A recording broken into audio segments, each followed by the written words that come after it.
Hello दोस्तों, आओ जुड़ते हैं फिर एक बार अपने प्लेटफॉर्म डीके एजुकेशन अड्डा की तरफ से आप सभी लोगों का बहुत बहुत स्वागत है।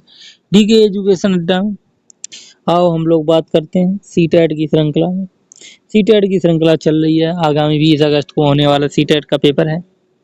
उसके लिए सभी महत्वपूर्ण प्रश्न हम लोग लेके आ रहे हैं प्रॉपर, एक के बाद एक श्रृंखला लाए हैं। सीटेट की उचित श्रृंखला है जिसमें एक एक सब्जेक्ट के अलग अलग प्रैक्टिस सेट कराए जा रहे हैं। प्रत्येक प्रैक्टिस सेट में 30 क्वेश्चन कराए जा रहे हैं। सभी महत्वपूर्ण प्रश्न हैं ये परीक्षा की दृष्टि से। एक एक प्रश्न बहुत ही महत्वपूर्ण है। आओ हम दो लोग देखते हैं। ये भाग दो यानी गणित का हम लोग लेके आए हैं प्रैक्टिस सेट। तो पहला क्वेश्चन है उसका, विशाल के पास 10 दर्जन कैडी हैं। उसने इनका 1/3 भाग राधा को, 2/5 भाग आसिफ को और 1 भाग सोनू को दे दिया है। तो विशाल के पास कितनी गाड़ियां बची? 1 दर्जन बराबर भैया होता है कितना? सब लोग जानते हैं। कितने बड़े हो गए? 12। तो 10 दर्जन में कितने हो जाएंगे? 120। 120 में 1/3 किसके पास है? इनका राधा के पास। तो 1/3 निकाल दो तो कितना निकल जाएगा? 40। यानी राधा के पास कितना है? 40 है। और 5 भाग किसके पास? आसिफ के पास। अब इसका देखो 2/5 निकाल लो, यानी 120 गुणा 2/5। तो 5 दूनी 10 और 5 20, 4 24 दूनी 48 किसके पास हो गई? ये हो गए भैया उनके पास, आसिफ के पास। 1/12 भाग तो आसिफ के पास है। सोनू को 1/12 भाग दे दिया, तो 1/12 दे दो तो 10 हो जाएगा इसका। तो 10 40 50 48 98। तो 98 ओहो ये हो गई। तो किसके पास? विशाल के पास बची कितनी गाड़ियां? अब देखो भैया हो गई ये, एक लोगों को 40 हो गई, एक लोगों के पास 48 हो गई और एक लोगों के पास 10 हो गई। तो ये सब मिला के हो गई टोटल 98। तो हमें क्या करना है? अब हमसे पूछा कैडी उन्हें उसके पास कितनी होंगी। तो टोटल थी 120 और माइनस कर दो 98। जो भी बचेंगी वही कैडियां उनके पास होंगी। तो कितनी होंगी? 98 बचेंगी 22 हमारे हिसाब से। तो ऑप्शन नंबर 22 जिस विकल्प में हो उसे सेलेक्ट करें। तो ऑप्शन नंबर हमें लग रहा है सी में है। तो option number C is the correct होता हुआ पहले क्वेश्चन का। आओ दूसरा क्वेश्चन देख रहे हैं। संख्या 56 के सभी गुणनखंडों का योगफल करना है। अब संख्या 56 ले लेते हैं। 56 का लासा निकाल लो। 2 28 फिर 14 फिर 2 फिर 7, यानी कि 2 गुणा 2 गुणा 2 गुणा 7 हो गया। अब इसका देखते हैं गुणनफल। इसे 2 की घात 3 गुणा 7 की घात 1 भी लिख सकते हैं, लिख लिया। अच्छा गुणनखंडों का योग, यानी 0 की घात 2, 2 की घात 1, इसकी घात 2, इसकी घात 3 बन गई, यानी 7 की घात 0 7, यानी 1 + 2 + 4 + 6 8 और + 8 हो जाएगा 120। यानी कि इसका गुणनखंड का योग करना है, जितनी पावर हो 0 से लेके प्लस लगा लगा के लिखते जाओ। ठीक है, जो आएगा उसका आंसर हो जाएगा, यानी कि 120। जो भी विकल्प हो आपका, शायद जो भी होगा मैंने आपको बता दिया। अब इस प्रकार से क्वेश्चन 2 पूरे हुए। क्वेश्चन नंबर हम लोग 3 पे आए हैं। कह रहा है निम्नलिखित में से कौन सा सही है? 3/5 और 5/7 बड़ा छोटा चेक करना है। 2/5 बराबर 8/3, 1/5 लेते हैं 1/3। अब हम देखते हैं बराबर हैं या बड़े छोटे हैं। 5 छक्का 30 0.5, 7 सत्ते 49, यानी कि और 1, यानी कह रहा 3/5 ग्रेटर देन 7/5, यानी कि 6, यानी कि ये बात कौन सी है? सही ने सही पूछी है, तो एक ऐसी असत्य बात है। Option number A is the correct हो गया। अगले क्वेश्चन की तरफ चलते हैं। क्वेश्चन नंबर नेक्स्ट, निम्न में से किसमें संख्याएं बढ़ते क्रम में लिखी गई हैं? अब हम देखते हैं संख्याओं को, यानी बढ़ते क्रम आरोही क्रम में। संख्याओं को बढ़ते हुए क्रम में आरोही क्रम में तथा घटते हुए क्रम में अवरोही क्रम में कहा जाता है। और संख्याओं का बढ़ता हुआ क्रम, सबसे पहले देखेंगे सबसे छोटी संख्या। अब इतनी सारी संख्याओं में सबसे पहले सबसे छोटी संख्या चेक करो कहाँ है। सबसे छोटी संख्या शायद 5.02 है शायद। उसके बाद 5.022 है, 5.2022 है। उससे फिर बड़ी होगी 5.032, फिर उसके उसके बाद होगी 5.32 और फिर हो जाएगी 5.210। तो 201 पहले आएगी, ये हो जाएगी। तो ऑप्शन नंबर डी में शायद हमें ऐसा कुछ दिख रहा है, जो हमारा ऑप्शन होगा।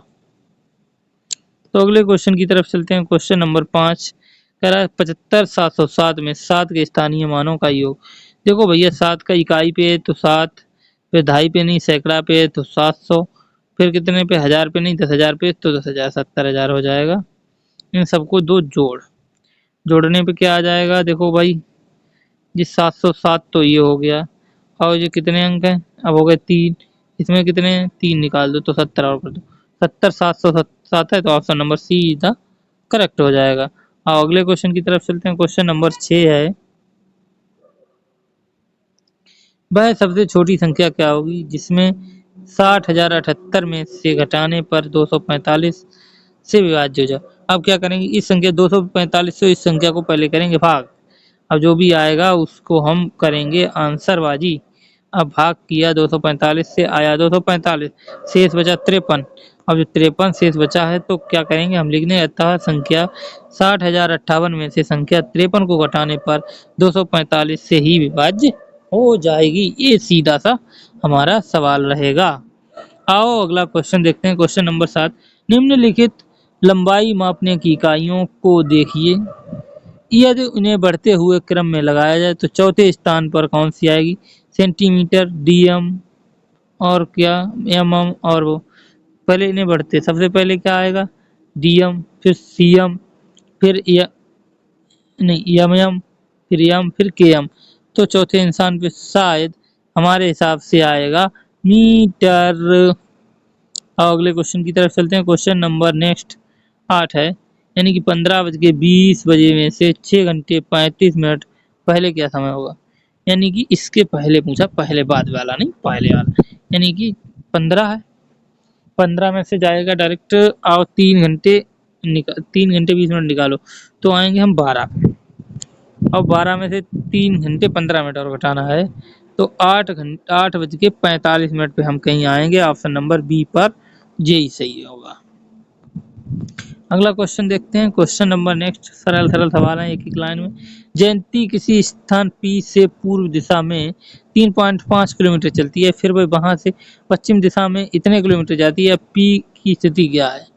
यानी पहले क्या किया, ये P है, एक किसी इस स्थान से कहाँ जा रही है पूर्व दिशा में, इस दिशा में कितनी की 3/5, और फिर वहां से, अब वो पूर्व दिशा में गई, फिर वहां से पश्चिम दिशा में, और पश्चिम दिशा में कहाँ पर आई 1.1 सही इतने चलती है। पी की स्थिति क्या होगी, पी की स्थिति कहाँ पर है, आओ देखते हैं पी की स्थिति कहाँ है।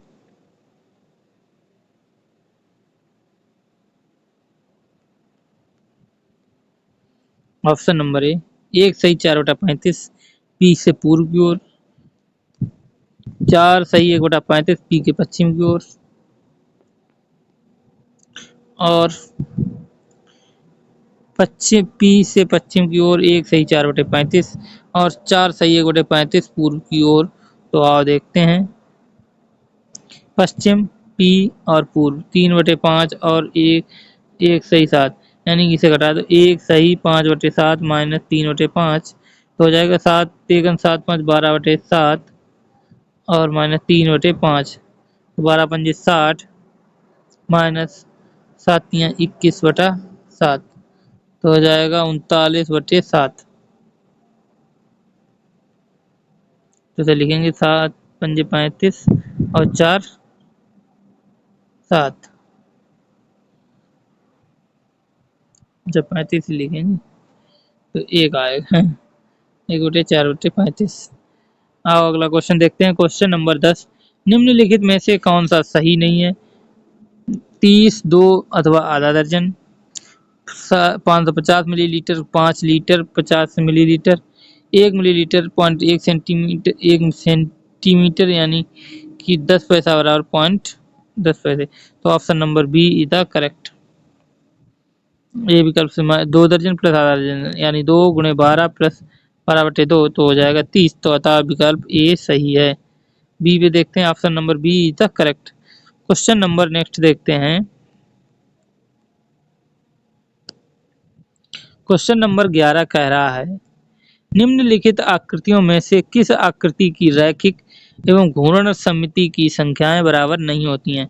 Option number A square, option number B आयत, ऑप्शन नंबर सी समांतर वर्ग चतुर्भुज। ऑप्शन नंबर डी चतुर्भुज, तो ऑप्शन नंबर सी द समांतर चतुर्भुज।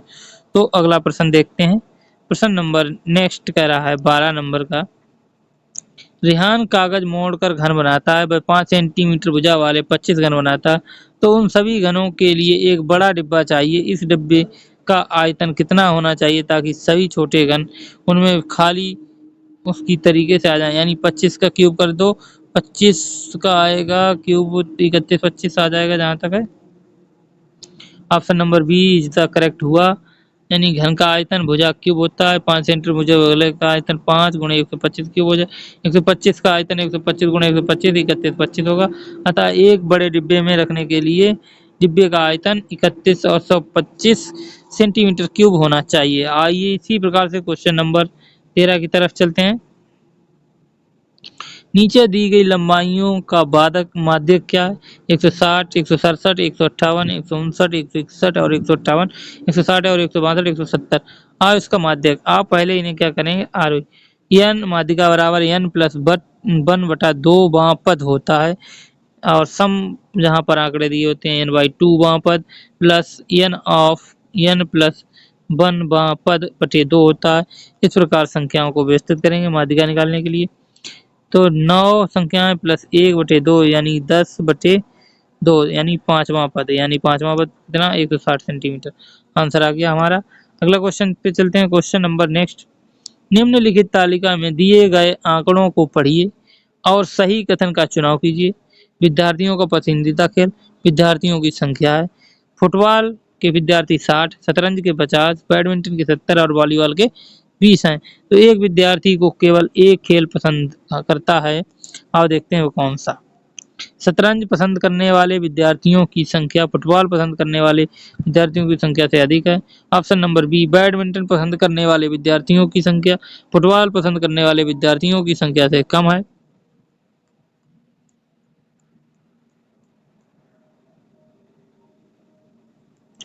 शतरंज पसंद करने वाले विद्यार्थियों की संख्या कुल विद्यार्थियों की संख्या की 1/4 भाग है। वॉलीबॉल पसंद करने वाले विद्यार्थियों की संख्या कुल विद्यार्थियों की संख्या का 1/5 भाग है। आप सॉल्यूशन देखते हैं। विकल्प शतरंज पसंद करने वालों की संख्या 50, फुटबॉल पसंद करने वालों की संख्या 60, यानी 50 जो है 60 के बराबर नहीं है। विकल्प ए सही नहीं हो सकता। विकल्प बी चेक करते हैं। बैडमिंटन पसंद करने वालों की संख्या 70, वो 60, यानी कि ये भी विकल्प सही नहीं हो रहा है। हम विकल्प सी को देखते हैं। उपरोक्त तालिका के अनुसार कुल विद्यार्थी 60 प्लस 50 प्लस 70 प्लस 20 बराबर 200। शतरंज पसंद करने वाले विद्यार्थियों की संख्या 50, यानी 1/4 भाग है। अतः विकल्प सी सही है। आओ बात करते हैं, यानी कि option number C is the correct. Question number next है। दिए गए पैटर्न में कौन सी संख्या लुप्त है? 0, 1, 1, 2, 3, 8 नहीं 5, 8, 21, 34, 89। तो इस प्रकार से संख्याएं लुप्त हो जाएंगी। 1 प्लस 0 1, 1 प्लस 2, यानी इस श्रृंखला जुड़ रही है। यानी 3, 5, 8, 8 अब जो हो गए 5, 3, 8। अब 8 और गैप कितने का जा रहा है? 1 के बाद 2, 2 का 1 का गैप, फिर 2 का गैप, 2 के बाद 3 का, अब 4, 8 4 12। 12 है किसी में? 12 नहीं, 13 आएगा। 8 5 13, यानी 5 का आएगा 5, 13 हो जाएगी। और 34 में 17 55, 13 55 कोई संख्या है? Option number B is the correct. अगला क्वेश्चन देखते हैं। Question number next. क्वेश्चन कह रहा है गणित में आकलन को पर केंद्रित नहीं होना चाहिए। अधिगमकर्ताओं की अवधारणात्मक समझ में, सीखने में रह गई कमियों को पहचानने में। ऑप्शन नंबर बी गणित में आवश्यकता अनुसार औपचारिक कक्षाओं के आयोजन में। और ऑप्शन नंबर सी अधिगमकर्ताओं की प्रतिपुष्टि करने में। और ऑप्शन नंबर डी अधिगमकर्ताओं को उनके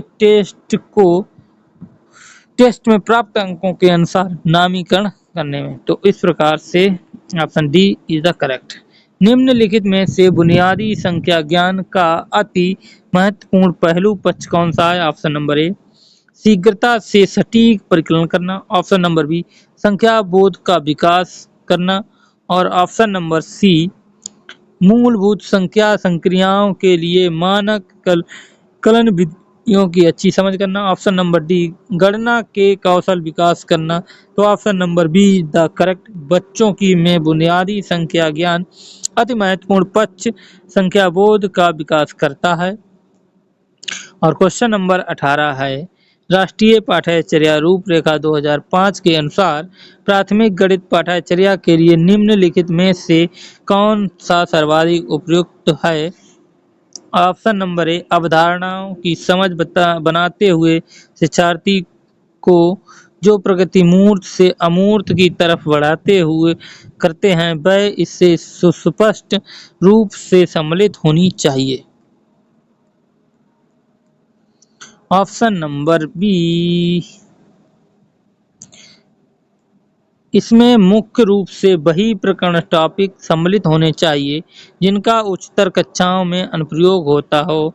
और ऑप्शन नंबर सी, पाठ्यचर्या को बीजगणितीय संकेतनों का और समस्या समाधान में उसके उपयोग का परिचय कराना चाहिए। ऑप्शन नंबर डी, पाठ्यचर्या को विद्यार्थियों को प्रमेय को सिद्ध करने की विभिन्न विधियों का उपयोग करने के अवसर मिलने चाहिए। ऑप्शन नंबर ए सही है। राष्ट्रीय पाठ्यचर्या रूपरेखा 2005 के अनुसार प्राथमिक स्तर पर गणित पाठ्यचर्या में सर्वाधिक उपयुक्त उद्देश्य बच्चों के दैनिक जीवन से संबंधित मूर्त वस्तुओं से अमूर्त वस्तुओं की समझ को सुस्पष्ट करना चाहिए। क्वेश्चन नंबर 19 की तरफ चलते हैं। शिक्षक ने कक्षा 1 के विद्यार्थी से 54 लिखने के लिए कहा, उसने 504 लिखा। निम्नलिखित में से कौन सी गलती उसे सुधारने की सर्वाधिक उपयुक्त युक्ति है। बच्चे को बीच में शून्य मिटाने के लिए कहना चाहिए। ऑप्शन नंबर बी, उत्तर को गलत चिन्ह करना और बच्चे को 5-4 लिखने के लिए कहना। ऑप्शन नंबर सी, बंडल बनाने की गतिविधि का उपयोग करके ये बताना कि 2 अंकीय संख्याएं कैसे लिखी जाती हैं। ऑप्शन डी, विद्यार्थी को स्वयं सही उत्तर को ज्ञात करना चाहिए। तो option number see the correct option है। आओ अगले क्वेश्चन की तरफ चलते हैं। क्वेश्चन नंबर 20 है, आयत के क्षेत्रफल की अवधारणा को विकसित करने के लिए सही अनुक्रम कौन सा है। दिए गए आयत को रबड़, इरेजर्स या शार्पनर द्वारा ढकना या फिर विद्यार्थियों में से इन्हें गिनने के लिए कहना। ऑप्शन नंबर बी, आयत की भुजाओं को मापना और लंबाई एवं चौड़ाई के गुणन के द्वारा क्षेत्रफल की गणना करना। ऑप्शन नंबर सी, आयत के फलक को वर्गाकार टाइल जिसकी भुजा 1 सेंटीमीटर से ढकना है तथा टाइलों की संख्या ज्ञात करनी है। तो ऑप्शन नंबर बी ए सी सही है, ए सी बी सही है। आओ अगला प्रश्न देखते हैं। प्रश्न नंबर नेक्स्ट है, कक्षा में एक गतिविधि कार्य करते समय बच्चों द्वारा दर्शाए गए व्यवहारों के एक परास रेंज को अभिलेखित करने के लिए शिक्षक द्वारा बच्चों का अवलोकन करते हुए संक्षिप्त टिप्पणियां ली जाती हैं, वह किसका उदाहरण है। उप उप उपाख्यानात्मक अभिलेख रिकॉर्ड का, रूबिक्स का और अवलोकन का और परियोजना का। तो option number A is the correct, उपाख्यानात्मक अभिलेख रिकॉर्ड। और आओ क्वेश्चन नंबर 22 देखते हैं। गणितीय अवधारणाओं को पढ़ाते हुए दृश्य हस्त कौशल सामग्री का प्रयोग की ओर बढ़ने में सहायता करता है। ऑप्शन जटिल से सरल अवधारणाओं को, मूर्त अवधारणाओं से अमूर्त अवधारणाओं की ओर, और औपचारिक से अनौपचारिक गतिविधियों को, और मूर्त से अमूर्त अवधारणाओं की तरफ। तो option number B is the correct. गणित के दृश्य कौशल सामग्री में मूर्त वस्तुओं हों जैसे 10 ग्राम टाइल्स, छड़े, टीन के बॉक्स आदि। गणित में गणितीय अवधारणाओं को पढ़ाने हेतु इन हस्त कौशल सामग्री का प्रयोग मूर्त से अमूर्त अवधारणाओं की ओर बढ़ने में सहायक होता है, क्योंकि गणित एक अमूर्त विषय है। क्वेश्चन नंबर नेक्स्ट इस प्रकार चलते हैं। गणित में समस्या समाधान की युक्तियों में सम्मिलित हैं अंतर्ज्ञान और प्रयोग, कंटस्ट करना और प्रयोगात्मक प्रभाव करना, अवलोकन और प्रयोग करना। त्रकणा, विवेचन और पैटर्न बनाना। तो option number D is the correct है। अगले क्वेश्चन की तरफ चलते हैं। क्वेश्चन नंबर नेक्स्ट, प्राथमिक स्कूली स्तर पर लघुत्तम समावर्तन यानी लासा के शिक्षण और अधिगम हेतु निम्नलिखित में से कौन सा सबसे कम उपयुक्त है? ऑप्शन नंबर ए, प्राथमिक कक्षा में क्रियाकलाप विधि द्वारा अप्रत्यक्ष रूप से इसका परिचय कराया जा सकता है। ऑप्शन नंबर बी, इसे प्राथमिक कक्षाओं में बच्चों को नहीं पढ़ाया जा सकता है। ऑप्शन नंबर सी, दैनिक जीवन में ऐसे बहुत से उदाहरण हैं जहां पर बच्चे इस अवधारणा का प्रत्यक्ष रूप से प्रयोग करते हैं। और ऑप्शन नंबर डी, सूचना एवं संप्रेषण तकनीक आईसीटी का प्रयोग करते हुए इस परिचय बहुत दिलचस्प तरीके से कराया जा सकता है। तो option number B is the correct है। उसे प्राथमिक कक्षाओं में बच्चों को नहीं पढ़ाया जाता है। और इस प्रकार क्वेश्चन पूरा हुआ। क्वेश्चन नंबर नेक्स्ट है, जब एक बच्चे को 5 गुणा 28 का परिकलन करने के लिए कहा गया तो उसने इस प्रकार किया। 5 गुणा 28 बराबर 28 गुणे 5 बराबर 14 गुणे 5, इस प्रकार से किया। तो बच्चों ने प्रयुक्त किया क्रम विनिमय नियम, वितरण बंटन नियम, सहचार नियम, सही विकल्प। तो क्रम विनिमय का किया, सहचार का किया। तो ऑप्शन नंबर ए और सी सही है। क्वेश्चन नंबर अगला देखते हैं। क्वेश्चन नंबर नेक्स्ट 26 पे आ गए। प्राथमिक स्तर के शिक्षार्थियों में दिक स्थान संबंधी समझ का विकास करने के लिए सर्वाधिक उपयुक्त गतिविधि निम्नलिखित में से कौन सी है? ऑप्शन नंबर ए, रेखाओं पर संख्याओं को प्रस्तुत करना, कमरों के सापेक्ष आकार और स्थिति को दर्शाते हुए अपनों घर का मानचित्र बनाना।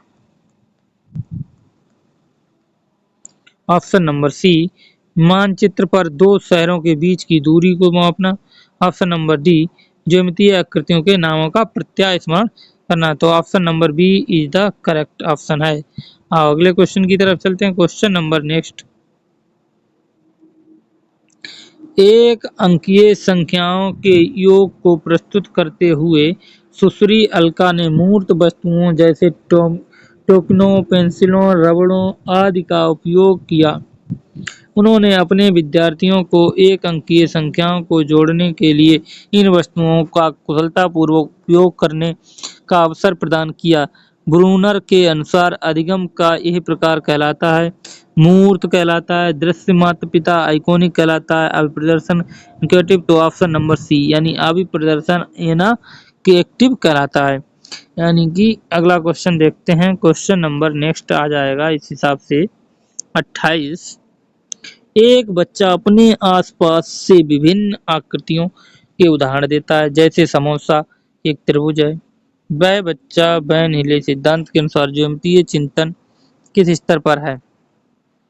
विश्लेषण पर है, स्वयं सिद्धि पर है, निगमन पर है, दृश्यीकरण पर। तो option number D is the correct. चलो अगला क्वेश्चन देख लेते हैं।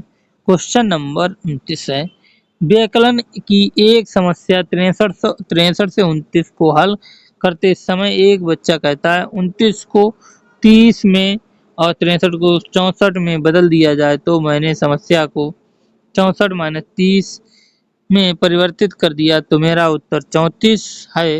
इस बच्चे के बारे में आप क्या कहेंगे? आओ देखते हैं इस बच्चे के बारे में क्या कहेंगे। ऑप्शन नंबर ए दिया गया है, बच्चा ये नहीं जानता 63 माइनस 29 को किस प्रकार हल कर सकते हैं। ऑप्शन नंबर बी, बच्चा योग और व्याकरण को लोग असमंजस दुविधा में पड़ गया है। ऑप्शन नंबर सी, बच्चे में व्याकरण की अवधारणात्मक समझ और अतः वह वैकल्पिक अल्टरनेटिव युक्ति है। और ऑप्शन नंबर डी जो है, बच्चे के पास व्याकरण की ना तो संकलनात्मक समझ है और ना ही मानक कलन विधि का ज्ञान। तो ऑप्शन नंबर सी इस क्वेश्चन का सही होगा। व्याकरण का घटाव होता है 63 माइनस 29 को हल करने पे। 63 प्लस 1 29 प्लस 1 यानी 34 30 हो गया। और साधारण में क्या करेंगे विधि में, 63 माइनस 29 बराबर 34। अतः बच्चे के व्याकरण की अवधारणा समझ में आ रहा है और वह एक वैकल्पिक अल्टरनेट युक्ति की प्रयुक्ति करता है। और इस श्रृंखला का लास्ट क्वेश्चन देखते हैं। गणित की कक्षा में एक बच्चा उत्तर देता है कि 7 गुणे 0 बराबर 7। 0 गुणे 7 बराबर 7 होता है, तो प्रयुक्त परिस्थिति में प्रकाश क्या हो सकता है? ऑप्शन नंबर ए, बच्चा कक्षा में आसमान और ध्यान नहीं दे रहा है। ऑप्शन नंबर बी, उसे ये बताने की आवश्यकता है कि पहाड़े 7 गुणा 1 बराबर 7 से आरंभ होते हैं। नीड्स, सही प्रकलन करने हेतु उसको ए अधिक प्रश्न अभ्यास के लिए दिए जाने चाहिए आवश्यकता है। तो और क्वेश्चन नंबर डी है, वह गलत रूप से योग के गुणों की गणना की समस्याओं में विस्तारित कर रहा है।